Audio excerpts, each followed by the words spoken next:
BJ from More Game Gumbo. I've got my guests Adam and Woody from Hutchu Games. We're going to be talking some spicy hot games that you guys have played lately. And one of those games, let me get a picture of it real quick. One of those games, a game I really like. So I'm curious to hear your thoughts on Ragusa.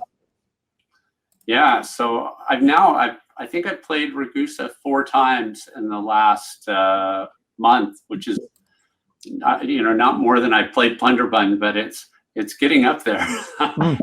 So here's some things I really like about it. One is I like to think, the worker placement side of it, placing the houses is really cool and very novel. And I enjoy the mix of the kind of the way the graphic design supports the game theme, pulls it all together for me. So I like the interaction of the game components and the map to present kind of a visually complete story for me. That's really good. The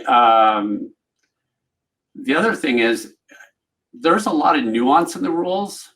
I think there are some rules, like every time I played, the first 3 times, we left out something important, like really important. And I know exactly what you're talking about. Changing important. But by the 4th time, I think we nailed it. And I was like, wow, that's a really different game. Every time, I almost need rules variants.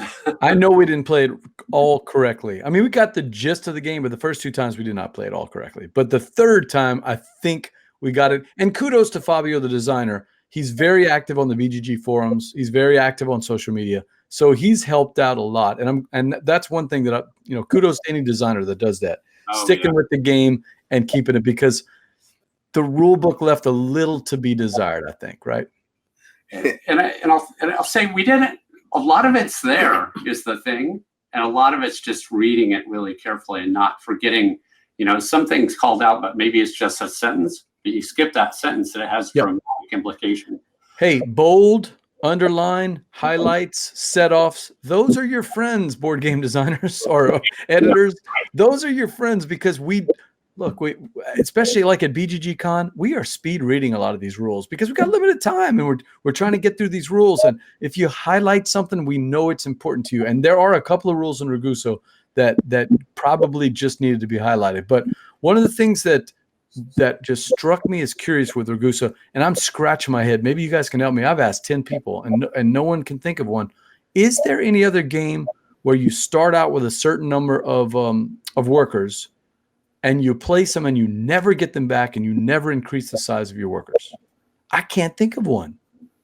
There's got to be another game. This can't be the only game that's ever done that. But you never get them back. I never thought about that, but you're right. You get, for instance, in a 3-player game, I think you get 10, or a 4-player game, you 10, whatever the number is. It's either 9, 10, or 12, whatever you start out with.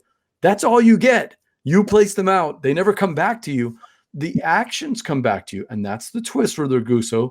Where you put your houses is very important, because later on you could be getting a lot more actions. Are you going to stay up in the rural area trying to build up your engine from the standpoint of how much resources you're going to have? Or are you going to dive into the city as quickly as possible so that you can get multiple actions? That's a decision you have to make. But I can't think of one where you put the worker out and you never get it back. Man, the closest that I can think of is Ticket to Ride, but that's not really a worker placement. But you have a big number of cards that, when they're exhausted, that's the game, right? Yeah, it's more route building, of course, more set collection, but not really worker placement that I can think of. Yeah. Steve says nuance equals interesting plus ambiguous. That's right, Steve. That's the way to put it. So let's see if I have I don't have the picture. I had a picture up and I just don't have it. Woody, you had talked about how close the theme matches some of the. You didn't say the mechanics. I'm trying to remember what word you used. How you enjoyed the way that the theme and the mechanics kind of tie in together. Yeah. And I actually had a picture when I played the game the first time. I knew nothing, even though I love European history. I knew nothing about the town of Ragusa. I knew that it was Dubrovnik, and I know a little, but not a lot about Dubrovnik. But Ragusa, I didn't know anything about it. Then I've seen pictures of the city today, and when you see pictures of the city today, you can tell that the designer was basing a lot of the mechanics and a lot of the thematic actions on the way the city actually looks. Yes, it looks like that board. Yeah, and it's stunning. It's a beautiful Dubrovnik is a beautiful city. So that was actually probably my first incentive to buy the game, was having visited. It was just like an overwhelmingly awesome place to visit. So I'll be honest, one of the main things that incented me to go there was they had a Game of Thrones tour, because they did a lot of filming for the first. Oh, did they?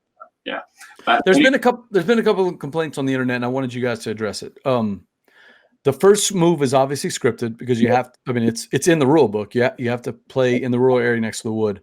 There's been some complaints that the first 2, 3, or 4 moves are scripted, and the end game is scripted. So the first quarter and the last move are kind of dictated for you. Agree or disagree? Yeah, so I think I disagree. So I've seen people take different strategies. Obviously, the first move, right, is dictated. Yes, okay, you got to get some wood.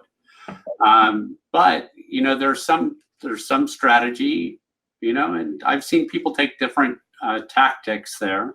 That doesn't mean they're all perfect or valid, and then I think once you get to the city, depending on how people play it, there's people either kind of follow along in clumps, like Pied Piper, everybody goes, oh, well, somebody's playing the whatever, we all need to get on board. Well, right. And then that dramatically affects what's available in game.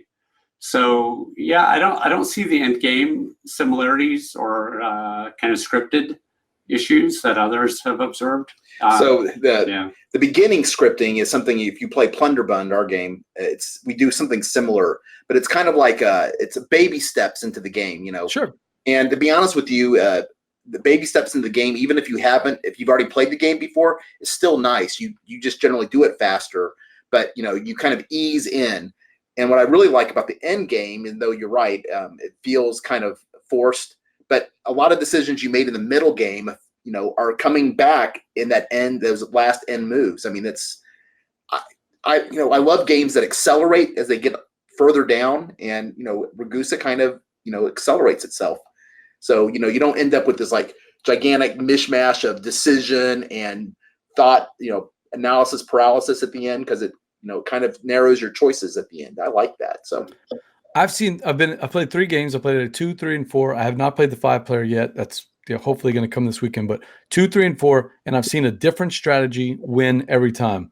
One person went heavy into fish and cards, and another person went right into the city, tried to lay out everywhere, just singles everywhere, and then just watched as he kept getting actions, all the time. And the third player took kind of an interesting approach where they did a little bit of resources, but went heavy on 2 basically areas of the city, and just kept giving themselves the actions over and over again, strengthening them. And so that always excites me when a game has 3 different styles and yet 3 different people won it. So that tells me that it's not quite as scripted as you think. I mean, there's other ways. What I like about Ragusa is it's absolutely a Euro, but it seems to have still some meat left for me to explore. So I'm excited about that.